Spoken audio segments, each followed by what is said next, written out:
Kvėdarnos apylinkių slėpiniai. Pažintinis maršrutas link Klaipėdos, ilgis 35 km. Keliaukite automobiliu arba dviračiu. Šilalės Vlado Statkevičiaus muziejus. Įsteigtas 1994-aisiais kaip Šilalės krašto muziejus, nors buvo pradėtas kurti dar 7–20 amžiaus dešimtmetyje, Šilalėje įsteigus Lietuvos kraštotyros draugijos skyrių. Šiuo metu Šilalės Vlado Statkevičiaus muziejų sudaro 6 padaliniai. Centralizuotuose fonduose sukaupta daugiau kaip 24 000 archeologijos, istorijos, numizmatikos ir etnografijos eksponatų. Ekspozicija atspindi miesto istoriją, materialinė ir dvasinė krašto žmonių kultūra, parodų salėse rengiamos parodos, atminties ir šviečiamieji renginiai. Padievaičio piliakalnis.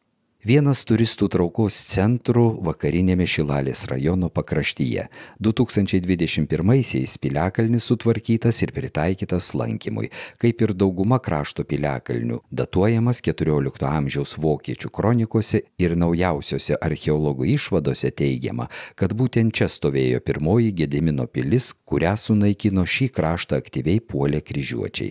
Piliakalnio gyvenvietės teritorijoje rastos 4 romėniškos monetos įrodo, kad žemaičiai palaikė prekybos ryšius su Romos imperija. Turizmui pritaikyta ir šalia piliakalnio esama spėjama seniausia Lietuvoje kėdė, vietinių vadinama Velnio akmeniu. Apie akmenį sklandė legendos, siejančios jį su velniu. Vietiniai pasakoja esą, kartą velnis susipyko su ponu, todėl jis nutarė sudaužyti bažnyčią. Aplakstęs miškus ir laukus, susirado akmenį ir pradėjo tempti link bažnyčios, bet beeidamas pavargo ir pasidėjęs naštą prie upės, nutarė pailsėti. Bet kai atsisėdo ant akmens ir aptingo. Besėdint praėjo ir pyktis, todėl kai jis atsikėlė, akmenyje buvo įspausta didelė duobė, o pats velnias pašoko ir nudūmė pastatęs ragus. Tikriausiai šis akmuo galėjo priklausyti senojo lietuvių tikėjimo šventvietei. Kvėdarnos švenčiausiosios mergelės Marijos nekaltojo prasidėjimo bažnyčia. Pastatyta ir įrengta 1936-aisiais. Tai 6. bažnyčia miestelyje dėl Kvėdarną varginusių gaisrų. Bažnyčią projektavęs Romanas Teikūnas pasirinko neoromaninę architektūrinę stilistiką, todėl iš išorės pastatas atrodo masyvus, rūstokas, išmūrytas iš akmenų, kas primena mūsų kraštui būdingą lipidinės statybos tradiciją. Interjeras erdvus, šviesus, 3 navų galuose įkurdinti iš Plungės 1942-aisiais atgabenti neobarokiniai altoriai. Šventoriuje yra tradicinės išvaizdos mūrinė koplytėlė bei iškilęs 2 kryžmų medinis kryžius kunigui, kalbininkui Kazimierui Jauniui atminti. Priešais bažnyčią kitapus gatvės stovi paminklas Vytautui Didžiajam. Vytauto Didžiojo paminklas. Priešais Kvėdarnos bažnyčią 1930-aisiais pastatytas paminklas minint 500-asias Didžiojo kunigaikščio mirties metines. Paminklo pastatymo iniciatoriai Kvėdarnos šaulių būrys, obelisko autorius, skulptorius Aleksandras Klimanskis. Po karo dauguma tokių paminklų buvo sunaikinta, tačiau šis išliko ir restauruotas 1989 metais.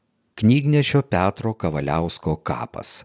Kvėdarnos kapinėse aukštų medinių stogastulpių pažymėtame kape palaidotas Petras Kavaliauskas, aklas knygnešys, iš pradžių vienas, paskui žmonos ir kitų padėjėjų pagalba gabendavęs knygas ne tik Kvėdarnoje, bet ir aplinkinėse parapijose. Petras Kavaliauskas tituluojamas žymiausių Šilalės krašto knygnešių, šiam darbui pašventęs net 26 savo gyvenimo metus. Pajūralio Šventojo Joakimo bažnyčia. Vietovė jokiais laikais nebuvo ryški, tik bažnyčios pastatymas ir atskiros parapijos įkūrimas suteikė tam tikros reikšmės. Šiandieninė Šventojo Joakimo šventovė iškilo 1906-aisiais didžiojo pajūrio dvarininko grafo Vladislovo Pleterio bei parapijiečių lėšomis. Bažnyčia raudonų plytų mūro, vienbokštė, architektūra santūriai eklektiška. turinti neoromaninių ir neogotikos bruožų. Svarbiausias bažnyčios interjero akcentas – Šventojo Joakimo didysis altorius, kurio centre, priklausomai nuo liturginio kalendoriaus, kabo Švenčiausiosios mergelės Marijos arba Šventojo Joakimo paveikslas. Kazimiero Jauniaus muziejus. Kvėdarnos apylinkėse Lembo kaime yra Kazimiero Jauniaus katalikų dvasininko ir lietuvių kalbos tyrinėtojo kalbininko gimtinė. Kazimieras Jaunius tyrinėjo lietuvių kalbos ryšius su kitomis indoeuropiečių kalbomis, susistemino lietuvių kalbos tarmes, aprašė priegaidės, sukūrė naujų gramatikos terminų. 1891-aisiais parengęs ir išleidęs lietuvių kalbos gramatiką. Atkurtos Lietuvos nepriklausomybės pradžioje Kazimiero Jauniaus tėviškėje imtas kurti memorialinis muziejus, atstatyta klėtelė, ūkinis pastatas, įrengta etnografinė ekspozicija. Muziejuje ir toliau kuriama Kazimiero Jauniaus laiko bei tėviškės atmosfera. Vasaros sezono metu siūlome prie maršruto pridėti Gvaldų Drungeliškės koplyčia. Miške pastatyta koplyčia, kur XIX amžiuje ant akmens esą apsireiškęs Kristus.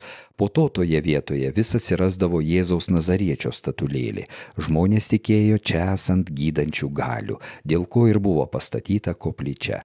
Apie 1937 metais virš mažosios koplytėlės buvo suręsta dar viena didesnė koplyčia. Kasmet birželio mėnesį čia švenčiami Švenčiausiojo Jėzaus širdies atlaidai.